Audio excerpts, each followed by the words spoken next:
Hello everyone. Today we are going to discuss the basics of air vessels fitted to a reciprocating pump. So let's start. This figure shows the single acting reciprocating pump to which air vessels are fitted to the suction and delivery pipes.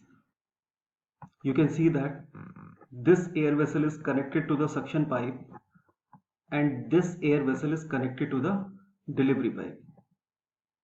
Air vessel is a closed chamber. There is compressed air in the top portion of this chamber and there is liquid at the bottom of this chamber. So the compressed air is here and the liquid is here. Similarly, in this air vessel, compressed air is here and the liquid is here. There is an opening at the base of the chamber through which liquid may enter into the vessel or may flow out of the vessel. The air in the vessel gets compressed further when liquid enters into the vessel and the air expands when the liquid flows out of the vessel. An air vessel is fitted to the suction pipe and to the delivery pipe at a point close to the cylinder of a single acting reciprocating pump to fulfill some purposes such as to obtain a continuous supply of liquid at a uniform rate, to save a considerable amount of work in overcoming the frictional resistance in the suction and delivery pipes, and to run the pump at a high speed without separation.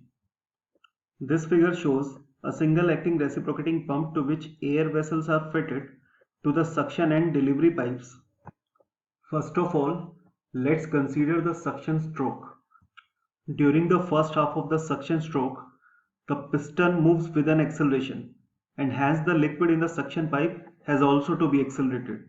In other words, we can say that the liquid in the suction pipe must have a velocity of flow more than the mean velocity, so that the corresponding flow rate of the liquid entering the cylinder may be more than the mean discharge. This excess quantity of liquid required on account of accelerating effect will be supplied from the air vessel, so that the velocity of flow of liquid in the portion of the suction pipe below the point at which the air vessel is connected to it will be equal to the mean velocity of flow only. During the second half of the suction stroke, the piston moves with retardation and hence the liquid in suction pipe is also required to be retarded. In other words, we can say that the liquid in the suction pipe must have a velocity of flow less than the mean velocity, so that the corresponding flow rate of the liquid entering the cylinder is less than the mean discharge.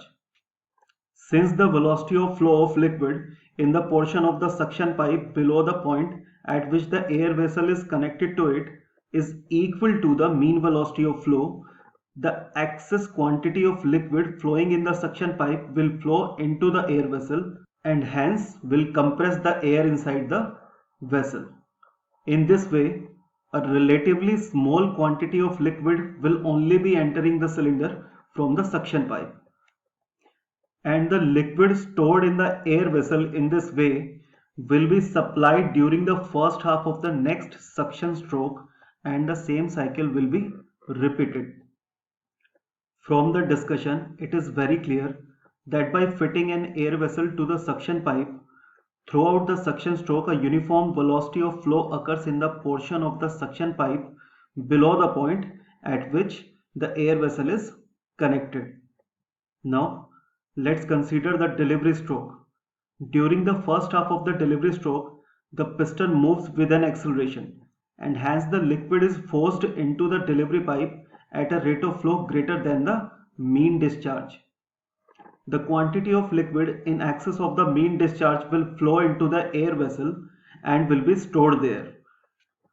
During the second half of the delivery stroke, since the piston is moving with a retardation, the liquid is forced in the delivery pipe at a rate of flow less than the mean discharge.